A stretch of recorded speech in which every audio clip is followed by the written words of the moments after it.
Hello foodies, welcome to guys kitchen. ಇವತ್ತು ಹೊಸದೊಂದು recipe, ಅಂದರೆ ನಮಗೆ ಕರ್ನಾಟಕದವ್ರಿಗೆ, ಸೌತ್ ಇಂಡಿಯನ್ ಅವ್ರಿಗೆ ಹೊಸದು ಅನ್ಬೋದು. ಇದು ನಾರ್ತ್ ಇಂಡಿಯನ್ ರೆಸಿಪಿ.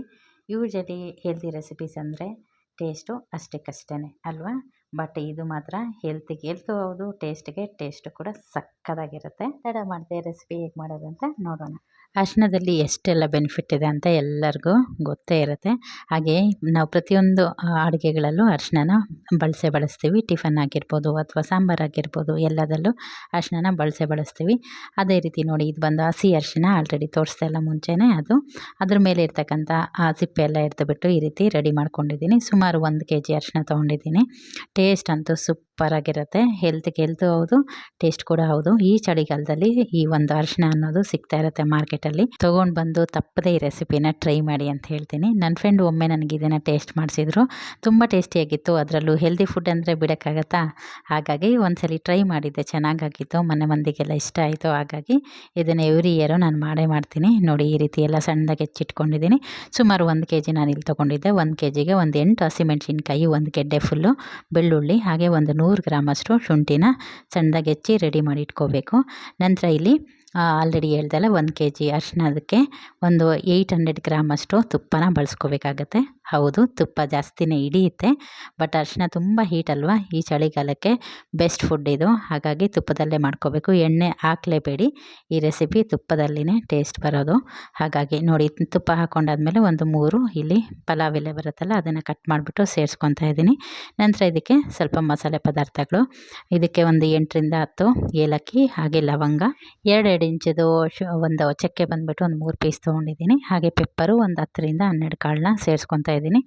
ತುಪ್ಪದಲ್ಲಿ ಇದೆಲ್ಲ ಫ್ಲೇವರು ನೀಟಾಗಿ ಹೊಂದ್ಕೋಬೇಕು. ಆ ರೀತಿ ಮಿಕ್ಸ್ ಮಾಡ್ಕೊಳ್ಳೋಣ. ಇದಾದ ನಂತರ ಇದಕ್ಕೆ ನಾವು ಮುಂಚೆನೇ ಹೆಚ್ಚಿಟ್ಕೊಂಡಿದ್ವಲ್ಲ ಬೆಳ್ಳುಳ್ಳಿ ಮತ್ತು ಹಸಿಮೆಣಸಿನ್ಕಾಯಿ, ಅದೆರಡನ್ನು ಮಾತ್ರ ಸೇರಿಸ್ಕೋಬೇಕಾಗತ್ತೆ. ಅದೆರಡು ಹಾಕ್ಕೊಂಡು ಒಂದು 3ರಿಂದ 4 ನಿಮಿಷ ಫ್ರೈ ಮಾಡಿಕೊಂಡ್ರೆ ಆಯಿತು. ಬೆಳ್ಳುಳ್ಳಿ ಫ್ಲೇವರೆಲ್ಲ ನೀಟಾಗಿ ಹೊಂದ್ಕೋಬೇಕು. ಹಾಗೆ ಹಸಿಮೆಣಸಿನ್ಕಾಯಿ ಬೇಯಬೇಕು, ಆ ರೀತಿ ನೋಡ್ಕೋಬೇಕಾಗತ್ತೆ. ಒಂದು 3 ನಿಮಿಷ ಬೇಯಿಸ್ಕೊಂಡ್ರೆ ಸಾಕಾಗತ್ತೆ. ಈ ಫುಲ್ ರೆಸಿಪಿನ ನೀವು ಮೀಡಿಯಮ್ ಟು ಲೋ ಫ್ಲೇಮ್ ಇಟ್ಕೊಂಡೇ ಮಾಡ್ಕೋಬೇಕಾಗಿರುತ್ತೆ. ಟೇಸ್ಟ್ ಅಂತೂ ನಿಜ ಹೇಳ್ತೀನಿ, ಆಸಮ್ ಆಗಿರುತ್ತೆ. ಟ್ರೈ ಮಾಡಿ. ಹೆಲ್ದಿ ರೆಸಿಪಿ ಕೂಡ. ಈ ಒಂದು ಚಳಿಗಾಲಕ್ಕೆ ಮಾಡಿರ್ತಕ್ಕಂಥ ರೆಸಿಪಿ ಅನ್ಬೋದು. ಈಗ ನೋಡಿ, 3 ನಿಮಿಷ ಆಯಿತು. ಅರಿಶಿಣ ಹಚ್ಚಿಟ್ಕೊಂಡಿದ್ವಲ್ಲ, ಅದನ್ನೆಲ್ಲ ಇದಕ್ಕೆ ಸೇರಿಸ್ಕೊಳ್ತಾ ಇದ್ದೀನಿ. ಈಗ ತುಪ್ಪ ಆಲ್ರೆಡಿ ನಾವು ಮುಂಚೆನೇ ಹೇಳ್ದಾಗೆ ಇದಕ್ಕೆ ಒಂದು 800 ಗ್ರಾಮ್ ಅಷ್ಟು ತುಪ್ಪ ಬೇಕಾಗುತ್ತೆ. ನಾನು ಆಗಲೇ ಕಡಿಮೆ ಹಾಕ್ಕೊಂಡಿದ್ದೆ, ಈಗ ಸೇರಿಸ್ಕೊಳ್ತಾ ಇದ್ದೀನಿ. ಈ ರೆಸಿಪಿ ಫುಲ್ಲು ತುಪ್ಪದಲ್ಲಿನೇ ಮಾಡ್ಕೋಬೇಕಾಗಿರುತ್ತೆ. ನೋಡಿ, ಈಗ ತುಪ್ಪನ ಸೇರಿಸ್ಕೊಳ್ತಾ ಇದ್ದೀನಿ. ಈ ಸೀಸನಲ್ಲಿ ಯೂಶಲಿ ನೋಡಿ, ಹಾರ್ಟ್ ಅಟ್ಯಾಕ್ಸ್ ಎಲ್ಲ ಜಾಸ್ತಿ ಇರುತ್ತೆ. ಹಾಗೆಯೇ ಸ್ಟ್ರೋಕು ಆಗೋದೂ ಜಾಸ್ತಿ ಇರುತ್ತೆ. ರಕ್ತ ಹೆಪ್ಪುಗಟ್ಟುವಂಥ ಚಾನ್ಸಸ್ ಕೂಡ ಜಾಸ್ತಿ ಇರುತ್ತೆ. ಹಾಗಾಗಿ ನಾವು ಹೆಲ್ದಿ ಐಟಮ್ನ, ಸ್ವಲ್ಪ ಬಾಡಿನ ಬೆಚ್ಚಗಿರ್ತಕ್ಕಂಥ ಐಟಮ್ನ ತಿನ್ನಬೇಕಾಗಿರುತ್ತೆ. ಅದು ಲಡ್ಡು ರೂಪದಲ್ಲಿ ಆಗಿರ್ಬೋದು, ಅಥವಾ ಈ ರೀತಿ ತರಕಾರಿ ರೂಪದಲ್ಲಿ ಆದರೂ ಆಗಿರ್ಬೋದು. ನೋಡಿ, ಈಗ ನಾನು ಅದನ್ನು ಬೇಯಿಸ್ಕೊಂಡಾದಮೇಲೆ ಸುಮಾರು ಒಂದು 10 ನಿಮಿಷ ಆದಮೇಲೆ ಇದಕ್ಕೆ 100 ಗ್ರಾಮಷ್ಟು ಶುಂಠಿನ ಸಣ್ಣದಾಗಿ ಹೆಚ್ಚಿಟ್ಕೊಂಡಿದ್ದೆಲ್ಲ ಅದನ್ನು ಸಹ ಸೇರಿಸ್ಕೊಂಡಿದ್ದೀನಿ. ಅದನ್ನು ಸೇರಿಸ್ಕೊಂಡು ಒಂದು 3 ನಿಮಿಷ ಫ್ರೈ ಆಗಿದ್ದಾದಮೇಲೆ ಇದಕ್ಕೆ 800 ಗ್ರಾಮಷ್ಟು ಮೊಸರನ್ನ, ಗಟ್ಟಿ ಮೊಸರನ್ನ ಸೇರಿಸ್ಕೋಬೇಕಾಗತ್ತೆ. ಮೊಸರು ಸೇರಿಸುವಾಗ ಇದನ್ನು ಲೋ ಫ್ಲೇಮಲ್ಲೇ ಇಟ್ಕೊಳ್ಳಿ, ಇಲ್ಲಾಂದರೆ ಒಡೆಯೋ ಚಾನ್ಸಸ್ ಇರುತ್ತೆ. ಇದನ್ನು ಸೇರಿಸ್ಕೊಂಡಾದ್ಮೇಲೆ ಒಮ್ಮೆ ಮಿಕ್ಸ್ ಮಾಡಿಬಿಟ್ಟು ಇದಕ್ಕೆ ಮಸಾಲ ಪದಾರ್ಥ, ಇದು ಬಂದು ಧನಿಯಾ ಪೌಡರ್, ಒಂದು 4 ಸ್ಪೂನಷ್ಟು ಧನಿಯಾ ಪೌಡರ್ ಹಾಕ್ಕೊಂಡಿದ್ದೀನಿ.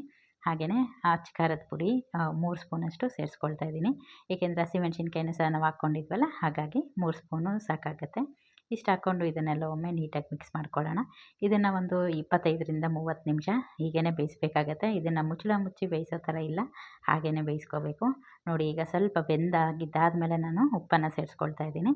ಉಪ್ಪು ರುಚಿಗೆ ತಕ್ಕಷ್ಟು ಉಪ್ಪನ್ನು ನೀವು ಸೇರಿಸ್ಕೊಂಡ್ರೆ ಆಯಿತು. ನೋಡಿ, ರೆಸಿಪಿ ಎಲ್ಲ ರೆಡಿ ಆದಮೇಲೆ ತುಪ್ಪ ಮೇಲೆ ತೇಲ್ಕೊಂಬರುತ್ತೆ. ಈ ತುಪ್ಪನ ನೀವು ತೆಗೆದು ಸೈಡಲ್ಲಿ ಇಟ್ಕೊಬೋದು. ಇದನ್ನು ಯಾವುದೇ ಕರ್ರೀಸ್ ಮಾಡಿದಾಗ ಅಥವಾ ಚಪಾತಿ ಬೇಯಿಸುವಾಗ ಹಾಕ್ಕೊಬೋದು, ಅಥವಾ ಯಾವುದೇ ಸಾಂಬಾರಿಗೆ ಒಗ್ಗರಣೆ ಹಾಕ್ಕೊಳ್ತೀವಲ್ಲ, ಅದಕ್ಕೂ ಸಹ ಇದನ್ನು ಯೂಸ್ ಮಾಡ್ಕೊಬೋದು. ನೋಡಿ, ಈ ರೀತಿ ತೆಗಿತಾ ಇದ್ದೀನಿ ಎಕ್ಸ್ಟ್ರಾ ಇರೋದು. ನೀವು ಕೂಡ ಟ್ರೈ ಮಾಡಿ ಆದಮೇಲೆ ಹೇಗಾಗಿತ್ತು ಅಂತ ಕಮೆಂಟಲ್ಲಿ ತಿಳಿಸಿ.